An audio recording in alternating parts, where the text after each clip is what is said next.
Welcome to Canada's podcast.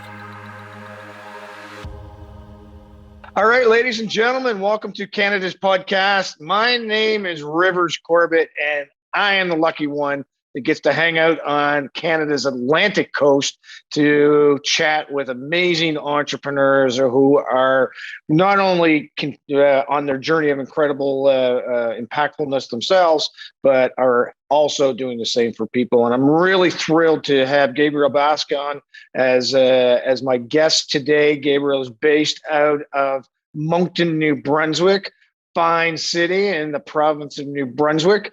And his journey as an entrepreneur has many interesting twists and turns to it. And one of them in particular, I'm going to touch on. He and I agreed that we're just going to have a fireside chat. He has no idea what the questions are that are coming. But I promise you, Gabe, no embarrassing you along the way, dude. So I got a little bit of a bio here. I'm going to read that first. And the first one is, by the way, I've got this great profile picture of you. It says, more loving, less judging. Very appropriate, my man, for this time that we're going through for sure. I love it. So Gabriel, he believes in everyone's potential. And he really understood his mission in life at an early age. Put it very simple. It is helping others achieve through their God-given potential, and to share the message of faith, hope, and love. And his greatest passion is helping people surpass their limiting belief of what's possible. And that's very general in nature, but what you do is very specific. So let's kind of tie in, Gabe, into that conversation around what got you started on your journey of entrepreneurship, where you said, I'm going to look after the man in the mirror and my family and so on. I'm going to forge my own path. I'm going to really start to do some cool things that are, yes, impactful for me, but also impactful for others. Can you start us on that conversation? Yeah, absolutely. Well, first of all, thank you for having me. My journey of, I would say, self-discovery really jump-started at the age of 20, well, obviously over a decade ago. I just got laid off as a correctional officer. And through that season, I was actually unemployed for 12 months straight. I got rejected for about over 20 different jobs. Applied to Subway, Tim Hortons. Like, no one wanted to hire me. To be honest, it was probably because I had an extremely negative outlook on life and extremely pessimist. And I was that, I guess, person that no one really wanted to work with. Yeah. And hence why I got laid off as a correctional officer. But then I started digging into myself and asking questions around, like, what am I really passionate about? And for me, it was clear at that time, it was people and then fitness. And that's when I joined Good Life Fitness as a trainer. And then I've been coaching since then. But it was really then and there in 2010 where I had to ask myself those hard questions. Because I just got laid off for my career, I guess, in my mind, my career. I got divorced with my ex. I was drinking, partying, and I felt like it was the end of the world, but I was only 20 years old. Wow. But yeah, it's sorry to interrupt you, but it's such a, it's usually what happens when opportunity comes is from destruction, right? And when you really have to take that introspection into what it is you're doing. And I find a lot of entrepreneurs, regardless if they're in Atlantic Canada or not, out of those ashes come these incredible jewels of a journey. And so you talked about, you found your passion was in people, but that's pretty broad, dude. Tell me, let's kind of break it down even further. What were those elements of passion in people that said, that's the journey I want to go on? Yeah. Well, what drives me, one of the beliefs, which I also share this belief as the founder of the organization I work with now, is just the thought process behind. I don't want to have people leave this planet with undeveloped talent. From my own personal experience, I literally live a life in a sea of mediocrity, and I was tired of living an average life, and things was good, I guess, for the most part, but they weren't great. So right. My whole life is around that idea of really seeing people reach their true God-given potential, and stat does show that we're only using about 15 to 25% of that potential. Right. So right. first 5 years were in the fitness, and now it's more the executive space. But it's all encompassing that singular idea of like, I just want to see people reach that potential. Yeah. And so that's what ignited you. That's what got you excited.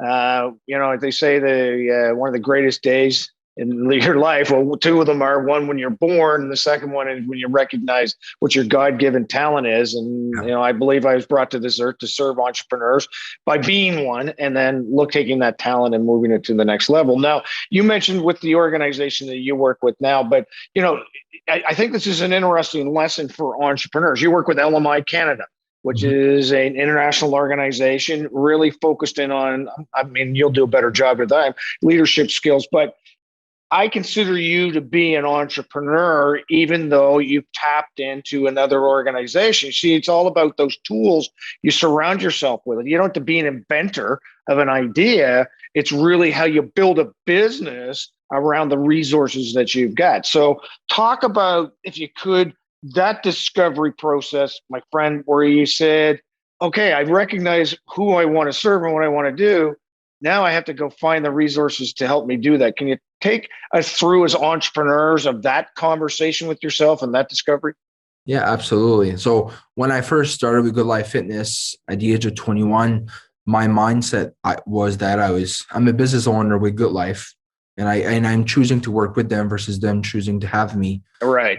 And my first conversation with the manager was like, I need 1,200 biweekly clear, and that's non-negotiable. The only thing that was hard at that time is I was extremely shy, insecure. I could not have a conversation with someone I didn't know.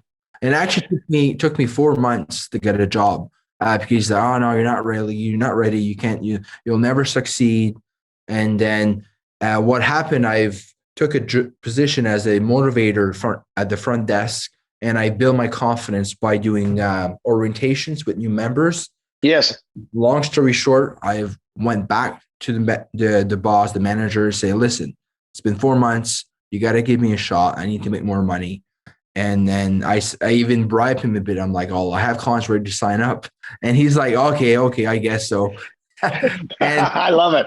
Long story short, he said, next week we'll do some training in the afternoons. But for me, I had two big E's. I had a really big ego and a really big empathy. So for me, my ego got it good for me, I guess, in a way, because I just said, well, I don't need training. I'm just going to go get my own clients. And long story short, in that week, I had 73 hours booked, 36 consultations, 9 hours of shadowing, orientations. And long story short, it took me 4 weeks to get filled. In my first year, got nominated top trainer in Canada. And then the rest was history. But right. all that to be said, I didn't have any really secret sauce or cookie cutter approach. I just genuinely care for people, and I did what it took to go and get my clients, even though I had to go through my own insecurities and all that. Right on. So then you moved through. Okay, so that's what's Good Life, but then there's something else itching at you, whatever, and you still wanted to build. Did you you took ownership within the organization? Yeah. When did you take ownership of yourself and say, I got to move on? And then again, how did that process work? Because again, I think it's a great lesson for entrepreneurs. You can align yourself with great people, great organizations, and still run your own business. Yeah, absolutely. For me, it was pretty simple. Every year, I set myself a goal to be promoted. It was a non-negotiable. So first year was the trainer, and then became the AFM, the FM, and then I opened the Mapleton Club, and then I was becoming the regional manager. And for me, again, it was a non-negotiable because at every interview, they always ask you questions like, so what are questions you have for me? Well, I said, what do you need from me within 12 months for me to become promoted? And then what happened September 16, 2014, at that time I was 24. And that's when John C. Maxwell came to Moncton Wesleyan. And it was through him that I received my purpose to bring out the best in me and everyone around me. So that was where I was in my life, that I was feeling convicted that this is great, this is good, but there's more to life, and I have a greater calling over my life. So that's when I left Good Life and started full-time at LMI. Yeah, so LMI, and you connected with Steve Daniels in Moncton, and he really had the tools and resources to be able to drive that through. So talk to us about. By the way, congratulations on that. And I know again, you're a faithful man. You're really driven by a deeper purpose for yourself and for your God and your family, and that's fantastic. And that really drives. So LMI isn't your center, it's your why you're on the earth is your center, and LMI becomes a vehicle by which you can ultimately to live that. I think that's really cool. So talk to us about your first LMI candidate. First of all, just give us a little bit of an overview of LMI, and then what I want you to do, because when you started with LMI, correct me if I'm wrong, you had no sales. It was just, I now have to start. Talk about your first 6 months, because that's a journey of an entrepreneur too. What did you do for your first 6 months as an entrepreneur? Yeah, well, the first 12 months, I can say confidently that I got rejected 800 times, 842 to be exact. Right. Because for me, it was, again, starting like a new business, and I was full commission, and I was moving into the executive coaching world when I was only, I guess, 26 at that time. Right. And for me, I've, again, just because of hard work and lessons learned as a really young age through my father, I knew I had to put the work into it. And I set myself a goal to have 20 meetings a week, non-negotiable, and I hit it for the most part. So when you look at the math of the first 12 months, I receive over 800 rejections of having clients. And what did you learn from those rejections? Because first of all, you had 20 meetings. There's a couple of questions that are coming, because this is so important. Is that you got in the game right away? You didn't get busy to get ready. You got into the game right away. And I find so many entrepreneurs, they just wait, website, business cards. They go have coffee, they talk, they don't get in the game. You dove into the game right away. So what did you do? It's Friday, and you've only got 16 meetings that you've completed so far. What would you do to finish those last 4? Well, I guess it was less last 4 Friday afternoon. It was more like I had to restrat, I guess, the following week. Okay. But it was less about the 20 meeting, and it was more about doing my best. So I always competing against myself, and I had a lot of motivation, because part of that decision, well, first of all, I still had a big fear around public speaking. So it took me literally a year and a half to actually start doing some sort of coaching with LMI. I was just pretty much confirming people in the groups with Steve's program. Got it. But eventually I realized that, I'm not making enough money to live. So I was like, I got to start doing coaching. And I actually started coaching just the following year. But what really motivated me at that time, because I had a really big why, is because at the same time I started this business with LMI, I also was starting a family. So Luca is 4 now, and then Chloe is 3. Yes. I had an extremely big, so failing was not an option. Right. You burnt the bridges, man. You burnt the ships. You had to deal with it. Yeah, I personally, again, for me, there's a few ways you can look at it, but I gave myself to confirm an in-house program before leaving Good Life, so which gave me like 3 months of a leg up. I didn't have any credit lines or any backup. It was just, I'm gonna get 3 months of income confirmed, and I'm running. That's so cool. I've been running since then, and I made myself a promise not to do a bit of LMI while being with Good Life. I just wanted to be fully focused with Good Life or LMI. And when I made the decision, then the rest was history, really. Yeah. So that's, what do you say? What do you say to entrepreneurs who say, dude, that sounds like a lot, like that's scary stuff. And particularly I'm talking to startup entrepreneurs, like, I've been at this game for 25 years. No worries. It'll work. I know enough people. I've got the scars of the journey, right? But what do you say to startup entrepreneurs who are scared to death, but want to do it? and they're saying, wow, that's amazing. You just burnt the ships. And how do you stop? How did you stop from getting overwhelmed and to keep persevering? I know you were starting a family. But was there other things in your head and your psyche that just said, no, I'm going to make this happen? Well, to be honest, the first 3 years was mentally, emotionally, physically draining behind the I scenes. bet. Because at that time, even in my life, I was a non-believer. I didn't believe Mm, I was my own God. And for me, all my strength came from my own abilities. right. But a huge blessing from that is all that like hardship. And even there's a time I even had over $200,000 of debt over my shoulder, Right. which led me to file full bankruptcy. It was all part of the plan, I guess, in some ways. Yeah. Yeah. But then March 27, 2018 was the day that I fully decided to place all my faith in Jesus and himself. And then since then it's different because I don't know, I just lean more on his strength versus my own strength. And Yeah. and I know now in my life, I don't have any, sometimes I do get a bit fearful. There's a bit of doubt, but Sure. my faith overcompensate for that small fear. Yeah.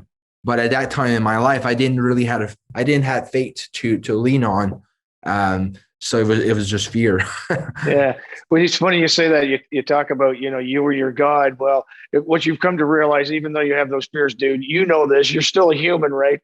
And so that you're allowed to have those types of feelings. And I know I still go through that also. So, for entrepreneurs going through that, is there any type of pattern, any type of principles you suggest that they should adopt? I'm just talking pure business right now. I'm a believer like you, and I think faith is such a huge part of why I'm able to move forward and enjoy the peace of the day amongst all the craziness that goes along with it.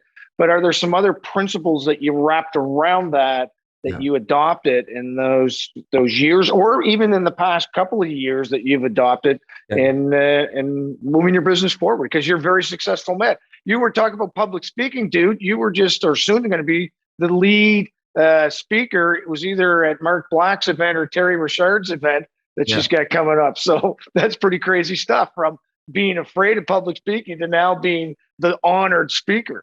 So how do you suggest to people to keep going forward and to have that faith that it'll be okay? Yeah, absolutely. Like no matter what you believe in, there's still some principles that can be applied. Right. The one that I've used my whole career is the ideal to open yourself to your vision while detaching yourself from the plan. I believe that life is orchestrated in a perfect way, and then often it's more about trusting the process than actually working hard and hustling and having grit. I've used to be driven. Now I'm called. I don't really work hard anymore. I work more hard and at trusting that all will fall in the right place. So for me now, it's less hustling and it's more about trusting.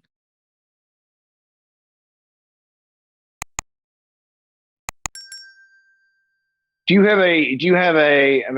adopt a lot of the LMI plan because of how they coach you on how to build a business?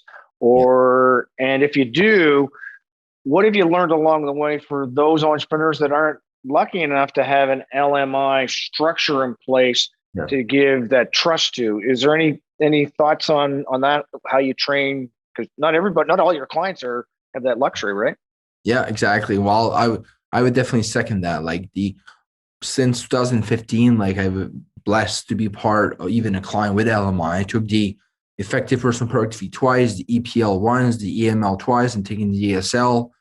That's just with LMI. And there's countless of behaviors, change habits, new thought process that I've gained in becoming more of that vessel of influence, I guess. Right. I don't know, like there's I'm not sure. Can you rephrase that question actually? Yeah, sure. Yeah. So what I'm saying is that LMI comes to you with structure, and I understand. Here's the formula for success. Yeah. So if you didn't have LMI, knowing what you know now, and an entrepreneur comes to you and says, "Gabe, can you kind of give me, a couple of just pieces of wisdom, what I should follow consistently or do consistently to be successful as an entrepreneur?" And if you want to bring in elements of what LMI kind of teaches you, that's great. But you talk about cash flow, you talk about things like that. It talks about branding. There's formulas of success, and as you know, one of mine is you zag when everybody else zags. That's a basic fundamental that I live by for my business. Do you have any nuggets like that in your experience? Yeah. Well, I would say the biggest one, in my opinion, is just it's a bit around what Jim Rohn says. Like, if you work hard in your business, you'll make a living. You work hard on yourself, you'll make a fortune. Right. For me, like the foundation of entrepreneurship is to have one of your singular focus is sharpening your own saw, like making you growing your own lid. And I know obviously there's the books you can read, and there's audio, there's podcasts. There's this podcast, obviously. Yeah, that's right. Canada's podcast. There's Canada podcast. That's all good, but great is to actually hire a coach. Is to actually have a mentor. Is to actually have a real structure around our own personal developments, and that's really the key, because that's what enables people to have a fortune instead of just living pay to paycheck. The other idea that I would love to sneak in is just the idea around, like, before people will be confident in what you're selling or prescribing, you got to first be confident in yourself. Right. Because then people won't be so still in the lines of growing yourself inside out and believing in yourself more. That's really, I would say, probably one of the most important, because a lot of what we do is selling our own confidence, right? Yeah. I love that. When I work with entrepreneurs, I always say my job is my talent is to get people to first base in the game of baseball. And that's mindset. Understand the journey you're going to go on, understand the problems you're going to face. I'll worry about all the technical stuff for getting to second base and third base, but that first base is all about mindset, and how do you practice it again and again. And so talk to us about goals. Talk to us about the importance of goals in our journey. Again, this is a show about entrepreneurs, but then also, what do you say to people who get away from their goals? Because lots of fun, it's the age-old thing with January. Oh, I'm going to go to the gym, and then 30 days later, nobody's at the gym. So how do you work? How do you plan work, connect with your clients, and say goals are so important? This is the best way to approach it. Yeah, well, yeah. So first step is understand what success is. So success is the progressive realization of a worthwhile predetermined personal goal. In short, success is a goal-directed action. And success is defined differently for everyone. But a goal itself is a destination. So we use, obviously, SMART goals, 6 to 12 months range, in either of the 6 aspects of life as the measuring sticks when we do coaching. But goals is, people often lack formal training when it comes to goal. Classic example is people say, well, my goal is to, have a healthy lifestyle. Like, that's not a goal. That's an outcome. That's a why from a what. The what is the goal, and the how is the plan, like the golden circle from Simon Sinek. The simplest way I can describe goal setting is there's 3 parts. If we use the Simon Sinek, why, how, what. The why is the outcome. Yes. What we want, emotional benefits, etc., the outcomes. And then the how is the plan. That's your A. So working out 3 times a week, cleaning your covers, hiring a trainer, blah, blah, blah. And then the actual goal is the what. What do I want to achieve by this specific date? Right. A really great start is to start off not even with goals, but more dreams. Like, if success is guaranteed, failure is not an option, what's a a list of 25 things that you would like to have through your life, and then you prioritize that list, and then your top 5 becomes your to-do list, and your bottom 20 becomes your distractions from your top 5, right? Yeah, I think that's so awesome, and it's I don't know, it's that compass, if you want to call it, for where you want to go with your life. And of course, you can change that along your way. That's no problem to do that. I wrote a book once called 13 Fears of Entrepreneurs, and I did some research on the number one fear of entrepreneurs is the fear of failure. What's your response to that? If we're having a coffee at Tim Hortons, and I say to you, I got these entrepreneurs, their fear of failure. How do I help them? What's your thoughts on that? Yeah, well, we use also similar stats, like we resist change because of fear, indecision, lack of information. Number one is fear. Fear is a false evidence appearing real. It's an illusion. Most people are fear of success than failure. I would say 80-20. The Pareto principle applies to fear of success and failure. The difference between the two is fear of success is internal. Fear of failure is external. So explain that. So fear of success is the internal dialogue that I don't feel worthy enough, or if I achieve $1 million, people around me will perceive me a certain way. So it's more of an internal dialogue. It's like the imposter syndrome, self-sabotaging yourself, and dimming down your light in the presence of people just because of their status.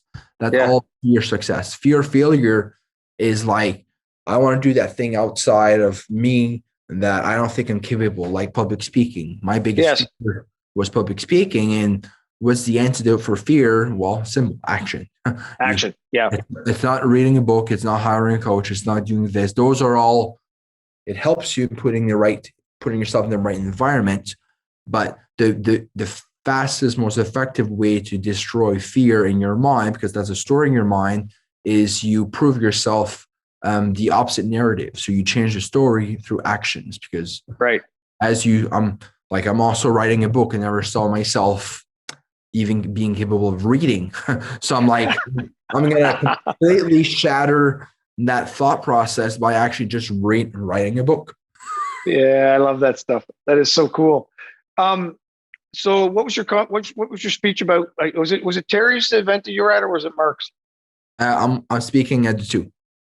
You're speaking of both of them. That's cool. Okay, so what's your topic going to be speaking at Mark's? Because Mark Black is another amazing entrepreneur in Atlanta, Canada. He's got a conference coming up called the Level Up Conference. What's your topic going to be there? Yeah, it's this. It's lead with love. I gotta put on my glasses, dude. It is. It's lead with love. Lead with love. That's the message. Talk about that. What's that all about? So it's been about 3 years-ish that I've been meditating on the idea of a humanitarian circle. Yes. It's a humanitarian circle is to help reshape someone's heart set to become transformed, to become more purposely driven. So a lot of the information out there is around mindset and this and all that. It's all good, but where people can get a breakthrough, it's through fixing their heart sets. And that is, Billy Graham says, sin is a disease in the human heart.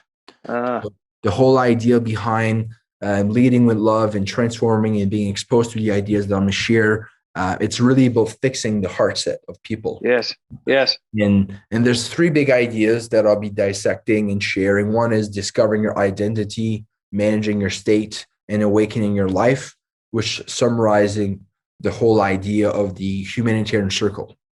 Wow, that's so cool, man. Yeah, what I love about this is your multiple facets of your life centered around one actual element of importance in your life, which is, of course, your God. My God, same thing. And so it's very cool how you're doing that, and yet how you lead with that, and yet you're still running a very successful business, and also doing that. And that in itself is wonderful, because there's the 8 edge. You live by your passion, you're going to make it no problems at all. You have, so I consider you an entrepreneur, my friend. I consider you an entrepreneurial individual, and you're on an entrepreneurial journey of really making impact. You help people solve enough problems, and you're going to look after yourself and feed yourself, no problem at all. You get two children, a boy and a girl, right? Luca, and what's your daughter's name? Chloe. Chloe. Okay. So they want to become entrepreneurs. They're coming to you, and you're only allowed to give one piece of advice to them as the wise older man that you will be when they come to you and want to do that.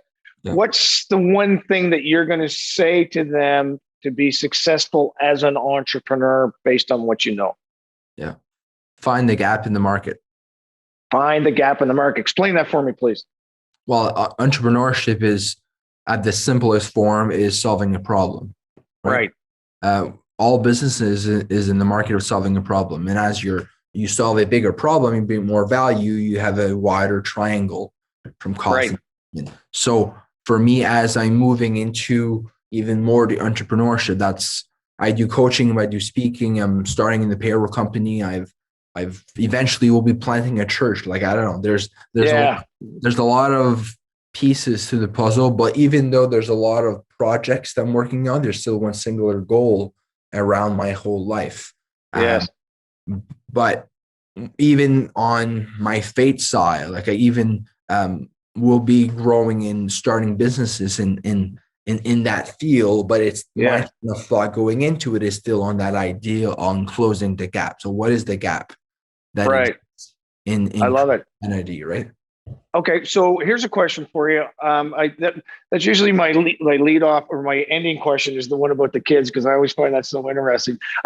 People come to me, entrepreneurs come to me, and they say, "Well, what would you do?" And I say, "Well, what would you tell your children to do?" And they always have the answer because that's the right thing for their kids. So one thing entrepreneurs go through a lot is chase squirrels. Yeah. So you've got these multiple things you're going to do. What do you recommend to our audience to stop chasing squirrels in their journey as entrepreneurs? Well, my answer will be in the lines of the first idea that I'll be speaking at Level Up and the Be Balance is it's around the idea of discovering your identity. Before knowing where you want to go or how you're going to get there, you must know where you're at today. Most people have not really discovered themselves, not self-image wise, but identity. They don't really know who they are. Right. So if I ask the question, why they're here.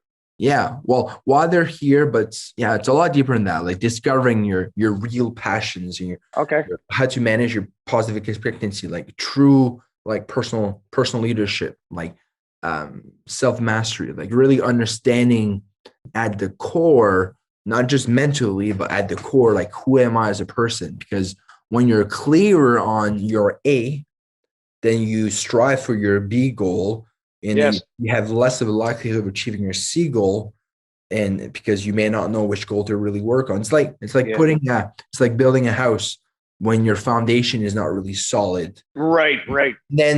And then we get easily distracted. And then there's walls that all crooked, but it kind of works, does the trick. And then next time you put your roof and eventually sometimes the whole house crumbles.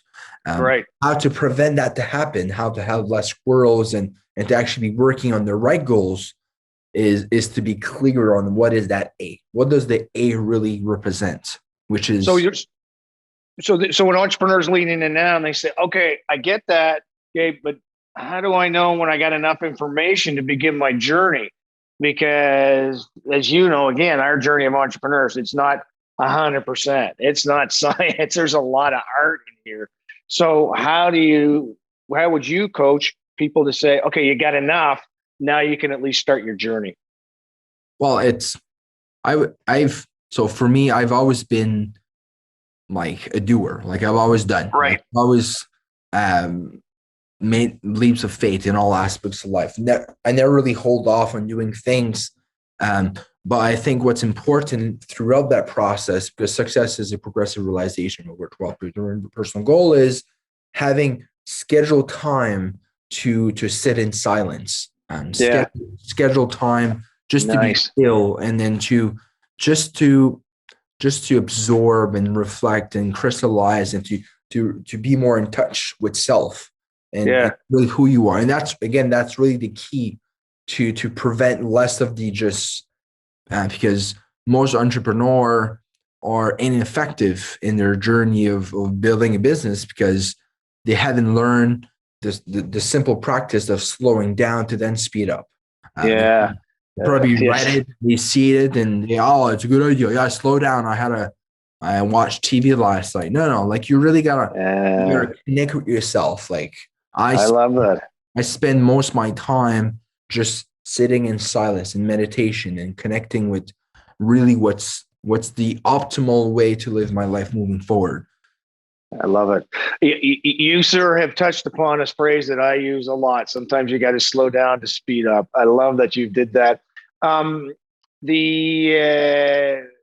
Ladies and gentlemen, this has been a great conversation with Gabriel Basque. When I first started hanging out with him more, I've known him for a while. He's got a great brand of credibility and trustworthiness, but one of the things he talked about when we first, and you'll know you said this, Gabe, is he said, I serve, I don't sell. And if you can remember that element to your journey as an entrepreneur, serve, don't sell, you're going to do just fine. Wrap around some faith on top of that, faith in that you're going to get there. As long as you're serving the gap, you're going to do really, really well. Gabe, how do people get a hold of you, dude? What's the best way for our guests to hang out, follow up? I know you're an engaging guy. You embrace conversation and connection. Yeah, absolutely. I've loved to meet new people. One of my favorite things to do is just hear people's stories.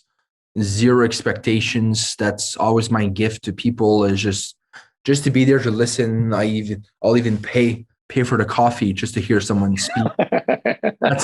That's how much. Well, that's effective coaching is 90% listening and 10% asking. So I just love love to hear people speak. Social media, obviously, Facebook, LinkedIn, Instagram, sludage.ca website, which is our local website.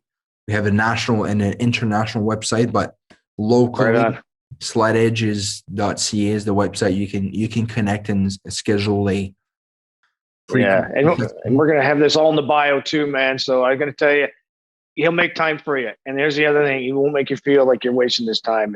Gabe, it's been awesome hanging out with you, dude. You're a rock star, and your two kids are lucky to have you as a dad. And I know you do some special stuff with your wife as part of your whole connection as an entrepreneur. You understand that that's important too. So keep doing your magic, my friend. And this, ladies and gentlemen, is the Atlantic Canada portion of Canada's podcast. I'm your host, Rivers Corbett, and just thrilled to be here. And you guys all just keep succeeding. Thanks again, Gabe, very much for your time, dude.